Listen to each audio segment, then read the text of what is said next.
everyone, welcome to Cropstock.com. In this episode I want to share a technique with you that I call baby wipes. This is the card that we're going to be making, and I've used the Oriental Kimono Girl, and the background is actually what we're going to be doing using the baby wipes and the re-inkers, and then we're going to add a little bit of Tattered Angels Glimmer Mist. Alright, let's get started. Alrighty, now here's what we're going to do. For this project I'm using glossy paper. It just works a lot nicer than your regular cardstock will just soak up all those inks, and we don't want to do that. Then I just take a wad of these 3 or 4 baby wipes, fold them over into a little square, and then we're going to use these different distress inks. I'm going to be using the dried mustard. Well, no, that's not dried mustard. That's dried marigold. I guess I need to learn to read. And mustard seed is the little yellow one, and my all-time favorite is the Broken China. Now they've got some new inks that just came out. Of course I'll have to get those. When they come out, you know. Okay, so here's what we're going to do. You're just take your little eyedropper full, and depending on which color you like the best, that's the one you want to put the most ink on. And we'll put a little bit of this marigold on there. Yellow's not my favorite color, but I do like this one. And then my all-time favorite, blue. So I'll add a little bit extra blue in there because I really like that. Now all you're going to do is just to rub this all over your piece of cardstock. And I just kind of give it some texture here and there. Are you seeing how that's coloring that up? Just giving that just a whole really different look. And I like to give it some little texture by dabbing it. Now you could do this if you wanted to do, say for instance, a plaid.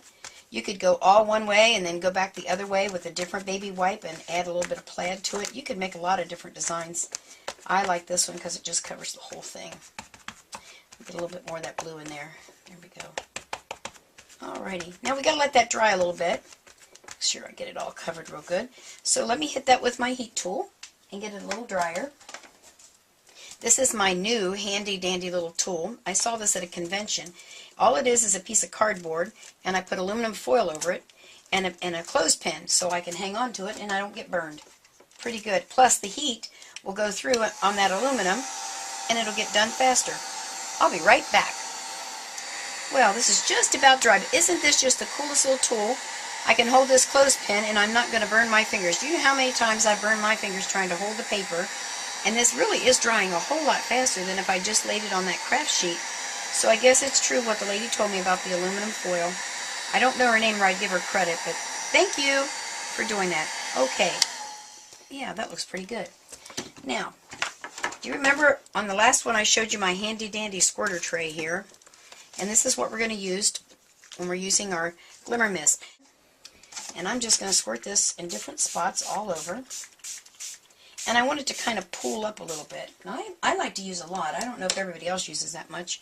Then I'm going to heat it again because what I want to get, I hope you can see this, I want it to kind of pool and do little streaking there. Can you kind of see how it's kind of running and making different designs in there, or shapes, whatever you want to call them. Look how fast that's drying. That just is amazing. I'm going to get some of those big globs out of there just for time. I don't want to take all my Glimmer Mist off. Look how fast that's drying. Boy, that aluminum foil, I am just loving that new little tool of mine. And it was cheap. Right. Oh, wow, look at that. Oh, yeah, this is going to be very cool. The next step is going to be that we're going to run it through the Cuttlebug and make sure I got it good and dry, because I don't want this ink to get inside my folder, because you know that will stain. Oh, that looks pretty good. Put my heat gun down here. Let's take a good look at that. Can you see that okay? Yeah, that is really, really cool. I'm liking that. Alright, let me run over to the embossing table. Oh, wait a minute. Let me show you how I'm going to do this here. This is the folder we're going to use. Let me get this ugly blue container out of the way. This is the one that's called Kimono, and this was in the Oriental set that just came out. So, what I'm going to do, and I kind of took a little hunk here to cheat so I could show you a little quicker. You're going to line her up because you want to have a little bit of space on the side. Let me reach up here and show you. So that you can stamp here. If you did want to stamp there, you could put her in the center. But I really wanted to put a little bit more color on this, and the black letters obviously work. Okay, I've embossed it. Now I'm going to use some Arranger's Distress Ink, the Black Soot, and one of the sponge applicators, and I'm just going to highlight her a little bit. And you know, it'll probably get off the edges a little bit, but that's okay. We just want to make her really pop. Maybe I'll lay that down and get a better grip on it there.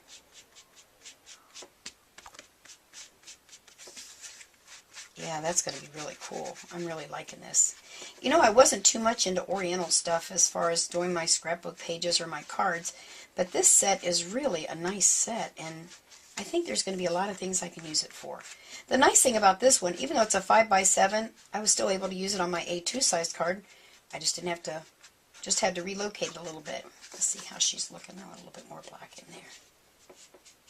Now let's see. That looks pretty good. Let me get my little gauze. I always have hunks of this laying around. See if I can get a little bit of that off there. Doesn't look like it, but that's okay. So that kind of highlighted her a little bit. And make sure the other thing you do when you're using your distress inks, you'll make sure you put the lid back on them when you're done because they will dry out in a hurry. Our next step is going to be to use StazOn. Now the reason I'm using StazOn is because I'm using that glossy paper, and this will stick better. Now let's see. Oh, I forgot something. Let me grab my stamp pad. Alright, if you don't have one of these little foam stamp pads, they really do make a difference when you're stamping because it's a cushioned kind of a thing, pushes you back up. So your stamp, you get a nice impression. So let's put this one down here. Press it a little hard. Oh yeah, that turned out good. The other thing I'll tell you about StazOn ink, make sure that you get re-inkers. And if you haven't used your StazOn ink in a while, go ahead and re-ink it first because it will dry out. Even though they've got the little plastic, oh, I just smeared that one. That's going to be a bummer. Well, hey, it didn't do too bad. It will move. Let me just show you. I don't know if you can really see and if I can get it out of there. But there's this little plastic cover on all of your StazOn inks. That's to help keep it dry. But what I did so many times is I pulled the lid off, didn't realize the plastic was on there, and I'd stamped the plastic. So I took a big glue dot and put underneath there, and it holds my plastic in there so I never lose it. Let's do this last one real quick and hope I don't smear it. That is smeared a smidge, but you know what? That's what it's all about, handmade cards. You get a better grip here. There we go. Well, 2 out of 3 is not bad. So we want that to dry just a little bit, but we're going to go ahead and I'm going to use my handy dandy foam, and I decided to add a little fiber. Now I'm sure that a lot of you have got fibers out there that you bought a bazillion colors and you just don't ever use them anymore. So dig those things out and start using them. So I'm going to do that. Here's my little brad, and I just grabbed some fiber, and actually it doesn't really match a hole real perfectly, but that's okay too, because we can have different colors. I'm going to stick that through the hole. Now let's see if I can do this like I did on the main card. It went in the first time. There we go. Hopefully I won't smear that StazOn ink. I'm going to turn this bad boy over. Hey, we did okay. Now I'm just going to trim those a little bit so they don't hang off the card. See how quick this card's coming together? And we've done a lot of techniques. We've done stamping, embossing, shading. We've done a little bit of everything here. Let me just show you. This is, I'm not going to finish this one tonight, but look, even though these are 2 different pieces of cardstock, look at the difference. Every time you do these, you're going to get a different background. That's what's so cool about this technique. So there's never going to be 2 the same. Alright, let's put this together. I'm just going to use your basic black cardstock. Let's move some of our stuff out of the way. And I've already trimmed this down. And then I'm going to try and say it properly, Glue Glider Pro. They sell these here, you know, at Crop Stop. And I'm really starting to like them a lot. So I'm just going to put some adhesive right there. And there's permanent and dots. I'm kind of liking this. I think this one's the permanent one. I would not use this in my scrapbook because I move things around too much.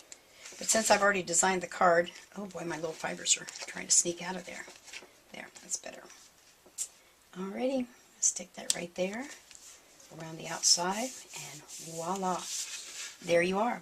Now, if you wanted to get really fancy, you could pull out your stickles and you could add a little bit of stickles on there. I mean, it's just, there's no limit to what you can do. But this is a technique called baby wipes and re-inkers, and it's just a different way of using them. Well, thanks for stopping by, and make sure to stay tuned next week. We'll have a new video for you. Okay, bye-bye.